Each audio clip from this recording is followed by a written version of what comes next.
ನಮಸ್ಕಾರ, ನಾನು ನಿಮ್ಮ ಡಾಕ್ಟರ್ ಶ್ವೇತಾ ಹೊನ್ನಂಗರ್, ಆಯುರ್ವೇದ ತಜ್ಞೆ, skin and hair expert, lotus Ayurcare ayurveda hospital, ಗಂಗಾನಗರಿಂದ. ಇವತ್ತು ನಾವು ಮತ್ತೆ ಒಂದು important topic, lip care. Lips ಎಷ್ಟು ಇಂಪಾರ್ಟೆಂಟು.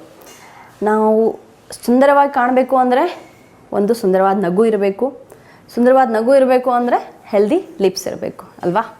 ಸೊ ಹೆಲ್ದಿ ಲಿಪ್ಸು ಹೇಗೆ ಮೇಂಟೈನ್ ಮಾಡೋದು ಅಥವಾ ಅದನ್ನು ಹೇಗೆ ನಾವು ಹೆಲ್ದಿಯಾಗಿ ಇಟ್ಕೋಬೋದು ಅಂತ ನಾವು ನೋಡೋಣ. ನಾನು ಹಿಂದಿನ ಎಪಿಸೋಡ್ಸಲ್ಲಿ ಹೇಳ್ದಂಗೆ ಸ್ಕಿನ್ನಲ್ಲಿ ಎರಡು ಇಂಪಾರ್ಟೆಂಟ್ ಫ್ಯಾಕ್ಟರ್ಸು. ಒಂದು ಹೈಡ್ರೇಷನ್ ಮೀನ್ಸ್ ವಾಟರ್ ಕಂಟೆಂಟು, ಇನ್ನೊಂದು ಮಾಯ್ಶ್ಚರೈಸರ್ ದಟ್ ಆಯಿಲ್ ಕಂಟೆಂಟ್ ಅಂತ ಹೇಳ್ಬೋದು. ಇದೇ ರೀತಿ ಲಿಪ್ಸಲ್ಲೂ ಕೂಡ ಚೆನ್ನಾಗಿ ನೀರು ಕುಡಿತಾ ಇದ್ದರೂ ಕೆಲವೊಬ್ಬರು ಲಿಪ್ಸು ಡ್ರೈ ಇರುತ್ತೆ, ಕ್ರ್ಯಾಕ್ಸ್ ಇರುತ್ತೆ. ಮತ್ತು ಅದಕ್ಕೆ ಏನು ಬೇಕು ಅಲ್ಲಿ ಆಯಿಲ್ ಕಂಟೆಂಟ್ ಬೇಕು. ಸೊ ಅದರಿಂದ ಎಕ್ಸ್ಟರ್ನಲಿ ನಾವು ಏನು ಹಚ್ಚಬೇಕು ಅಂತ. So first one is hydration. ನಾವು ನೀರಿನ ಪ್ರಮಾಣ ಎಷ್ಟು ಕುಡಿತಾ ಇದ್ದೀವಿ ಅದನ್ನು ಮಿನಿಮಮ್ 2-3 ಲೀಟರ್ ಪರ್ ಡೇ ಅಥವಾ 7-8 ಗ್ಲಾಸು ದಿನಕ್ಕೆ ಅಂತ ಹೇಳ್ತೀವಿ. ಅಷ್ಟನ್ನು ನಾವು ಕುಡಿಲೇಬೇಕು. ಆವಾಗ ಇಂಟರ್ನಲ್ ಹೈಡ್ರೇಷನಿಂದ ನಮ್ಮ ಲಿಪ್ಸು ಡ್ರೈ ಆಗೋದಿಲ್ಲ. ಅದರ್ವೈಸ್ ಅಗೇನ್ ವಾಟರ್ ಕಂಟೆಂಟ್ ಕಡಿಮೆ ಇರೋದ್ರಿಂದನೇ ನಮ್ಮ ಲಿಪ್ಸು ಡ್ರೈ ಆಗುತ್ತೆ. ಅದರಿಂದ ನಮಗೆ ನಗೋಕ್ಕಾಗಲ್ಲ ಅಥವಾ ನಕ್ಕರು ಅದು ಚೆನ್ನಾಗಿ ಕಾಣಲ್ಲ ಅಂತ ಹೇಳ್ಬೋದು. Next moisturisation. ಎಷ್ಟೋ ಜನ ಲಿಪ್ಸಿಗೆ ಏನು ಹಾಕೋದೇ ಇಲ್ಲ.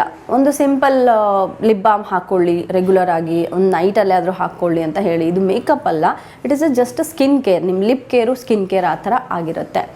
ಸೊ ಲಿಪ್ ಬಾಮು ಯಾವ ಥರ ಇರಬೇಕು? ಒಂದು ಶಿಯಾ ಬಟರ್ ಇರಬಹುದು, ನಮ್ಮ ಕೊಕೊನಟ್ ಆಯಿಲು ಕಂಟೆಂಟ್ ಹೇಳ್ತಾ ಇದ್ದೀನಿ. ನೀವು ಪರ್ಚೇಸ್ ಮಾಡುವಾಗ ಏನೇನು ಕಂಟೆಂಟ್ ಇರಬೇಕು, ಕ್ಯಾಸ್ಟ್ರೋ ಆಯಿಲು, ವಿಟಮಿನ್ ಇ, ಈ ಥರ ಕಂಟೆಂಟ್ ಇರೋದನ್ನು ನಾವು ನೋಡಿದ್ರೆ it is natural and beeswax. ಈ ಥರ ನ್ಯಾಚುರಲ್ ಮತ್ತು ನಮಗೆ ಪ್ರೊಟೆಕ್ಷನ್ ಸಿಗುತ್ತೆ ಅಂತ ಹೇಳ್ಬೋದು. ಸೊ ನಾವು ಬಿಫೋರ್ ಲಿಪ್ಸ್ಟಿಕ್ ಕೂಡ ನಾವು ಬೇಸಾಗಿ ಪ್ಲೇನ್ ಲಿಪ್ ಬಾಮ್ ಹಾಕಿಬಿಟ್ಟು ನೀವು ಮೇಲೆ ಲಿಪ್ಸ್ಟಿಕ್ ಹಾಕ್ಕೊಂಡ್ರೆ ನಮಗೆ ಉಳಿಯುತ್ತೆ, ಹೈಡ್ರೇಷನ್ ಉಳಿಯುತ್ತೆ. ಆ ಚಾಪ್ ಲಿಪ್ಸು ಅಥವಾ ಆ ಡ್ರೈನೆಸ್ ಫೀಲಿಂಗ್ ಇರೋದಿಲ್ಲ ಅಂತ ಹೇಳ್ಬೋದು. ನೈಟ್ ಕೂಡ ಹೋಲ್ ನೈಟು ನೀವು ಹಾಕ್ಕೊಂಡು ಮಲ್ಕೋಬೋದು. ಇದರಿಂದ ಎಕ್ಸೆಸ್ ನಮ್ಮಿಂದ ಏನು ಲಾಸ್ ಆಗುತ್ತಲ್ಲ, ಡ್ರೈ ಆಗುತ್ತಲ್ಲ, ಅದನ್ನು ನಾವು ತಡಿಬೋದು. ಅದು ಬಿಟ್ಟರೆ ನೆಕ್ಸ್ಟು ಇದು ಮೋಸ್ಟ್ಲಿ ಯಾರು ಅಥವಾ ತುಂಬ ಕಮ್ಮಿ ಪ್ರಮಾಣ ಜನ ಮಾಡ್ಕೋತಾರೆ ಅಂತ ಹೇಳ್ಬೋದು, ಎಕ್ಸ್ಫೋಲಿಯೇಷನ್ ಅಥವಾ ಲಿಪ್ ಸ್ಕ್ರಬ್. ಇದು ಡೆಡ್ ಸ್ಕಿನ್ ಹೋಗೋಕ್ಕೆ ನಾವು ಮಾಡ್ಕೊಳ್ಬೇಕಾಗತ್ತೆ. ವಾರಕ್ಕೆ ಒಂದು ಸರಿ ಅಥವಾ ತಿಂಗಳಿಗೆ ಒಂದು ಸರಿ ಮಾಡಿದ್ರೂ ಕೂಡ ತುಂಬ ಬೆನಿಫಿಟ್ ಇರುತ್ತೆ. ಇದರಲ್ಲಿ ನಾವು ಏನೇನು ಮನೆಯಲ್ಲೇ ಮಾಡ್ಕೋಬೋದು ಅಂದರೆ 1 ಸ್ಪೂನ್ ಶುಗರ್ ತೊಗೋಬೋದು, ಅರ್ಧ ಸ್ಪೂನ್ ಹನಿ ಮತ್ತು ಅರ್ಧ ಸ್ಪೂನ್ ಆಲಿವ್ ಆಯಿಲ್ ಅಥವಾ ಕೊಕೊನಟ್ ಆಯಿಲ್. ಇದನ್ನು ಮೂರನ್ನು ಚೆನ್ನಾಗಿ ಮಿಕ್ಸ್ ಮಾಡಿಬಿಟ್ಟು ಆ ಪೇಸ್ಟನ್ನು ತೊಗೊಂಡ್ಬಿಟ್ಟು ನೀಟಾಗಿ ಉಜ್ಜಬೇಕು. ತುಂಬ ಜೋರಾಗಿ ಉಜ್ಜಬೇಡಿ, ಗಾಯ ಆಗೋವರೆಗೂ. ಸಿಂಪಲ್ಲಾಗಿ ಜಂಟಲ್ ಮಸಾಜ್ ಮಾಡಿಕೊಂಡ್ರೆ ಸಾಕು. ಅದನ್ನು ನಾವು ಇಡ್ಬೋದು ಕೂಡ. ನೀವು ಒಂದು ಬಾಕ್ಸಲ್ಲಿ ಹಾಕಿ ಅದನ್ನೇ ನೀವು 1 ತಿಂಗಳು 2 ತಿಂಗಳವರೆಗೂ ಉಪಯೋಗಿಸ್ಬೋದು. ಏನು ಹಾಳೇನೂ ಆಗೋದಿಲ್ಲ ಅದು. ನೆಕ್ಸ್ಟ್ ಅದರಿಂದ ಡೆಡ್ ಸ್ಕಿನ್ ಹೋಗುತ್ತೆ ಮತ್ತು ಫ್ರೆಶ್ ಸ್ಕಿನ್ ಬರೋದ್ರಿಂದ ನಮಗೆ ಪ್ಲಂಪಿ ಶೈನಿ ಮತ್ತು ಹೈಡ್ರೇಟಿಂಗ್ ಲಿಪ್ಸು ಕೂಡ ಸಿಗುತ್ತೆ. ಇದು ನೆಕ್ಸ್ಟ್ ಏನು ಮಾಡ್ಬೋದು ಅಂತಂದರೆ, ನಮ್ಮ ಈ ಮೇಕಪ್ಸು ಕಿಟ್ ಇರುತ್ತಲ್ಲ, ನಮ್ಮ ಲಿಪ್ಸ್ಟಿಕ್ ಆಯಿತು, ಲಿಪ್ ಬಾಮ್ ಆಯಿತು, ಲಿಪ್ ಲೈನರ್ ಆಯಿತು, ಇದನ್ನು ನಾವು ಹೈಜಿನಿಕ್ ಪರ್ಪಸ್ ಸಲುವಾಗಿ ಬೇರೆಯವ್ರ ಜೊತೆ ಶೇರ್ ಮಾಡಬಾರ್ದು. ಇದರಿಂದ ಜರ್ಮ್ಸು ಸ್ಪ್ರೆಡ್ ಆಗಲ್ಲ ಮತ್ತು ಬೇರೆ ಅನ್ಹೈಜಿನಿಕ್ ಪ್ರಾಕ್ಟೀಸು ನಾವು ತಡೆಗಟ್ಟದಂಗೆ ಆಗುತ್ತೆ.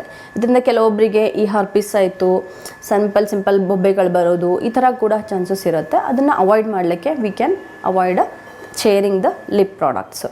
ಅದು ಬಿಟ್ಟರೆ ನಮ್ಮ ಲಿಪ್ಸ್ಟಿಕ್ ಆಯಿತು, ಲಿಪ್ ಬಾಮ್ ಆಯಿತು, ಅದರಲ್ಲಿ ಸಿಂಪಲ್ SPF ಇರೋದನ್ನು ನಾವು ಯೂಸ್ ಮಾಡಬೇಕು. ಈ ಶಿಯಾ ಬಟರ್ ಕೂಡ ಒಂದು SPF, ನ್ಯಾಚುರಲ್ SPF ಅಂತ, ಸನ್ ಪ್ರೊಟೆಕ್ಷನ್ ಫ್ಯಾಕ್ಟರ್ ಅಂತ ಹೇಳ್ತೀವಿ. ಅದಿದ್ರೂ ಕೂಡ ನಮಗೆ ಸಾಕಾಗುತ್ತೆ.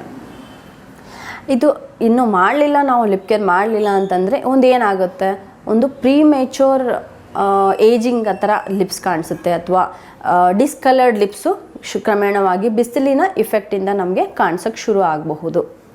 ಅದು ಬಿಟ್ಟರೆ ಹೆಲ್ದಿ ಫುಡ್ಸು, ಹೆಲ್ದಿ ಡಯಟು ನಾನು ಪ್ರತಿಯೊಂದು ಹೇಳ್ತೀನಿ. ಸ್ಕಿನ್ನಾಗಿ ಚೆನ್ನಾಗಿರಬೇಕು, ಚೆನ್ನಾಗಿ ಕಾಣಬೇಕು ಅಂತಂದರೆ ನಮ್ಮ ಹೆಲ್ದಿ ಹ್ಯಾಬಿಟು ಅಥವಾ ಹೆಲ್ದಿ ಫುಡ್ಡು ತಿನ್ನಲೇಬೇಕಾಗತ್ತೆ.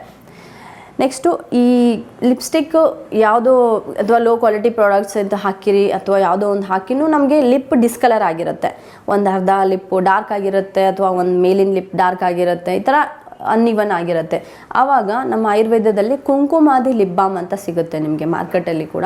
ಅದನ್ನು ನೀವು ರೆಗ್ಯುಲರಾಗಿ ನೈಟಲ್ಲಿ ಯೂಸ್ ಮಾಡಿಕೊಂಡ್ರು ನಿಮ್ಮ ಡಿಸ್ಕಲರ್ಡ್ ಲಿಪ್ಸು ಕ್ರಮೇಣವಾಗಿ ಒಂದೇ ಕಲರಲ್ಲಿ ಬರುತ್ತೆ.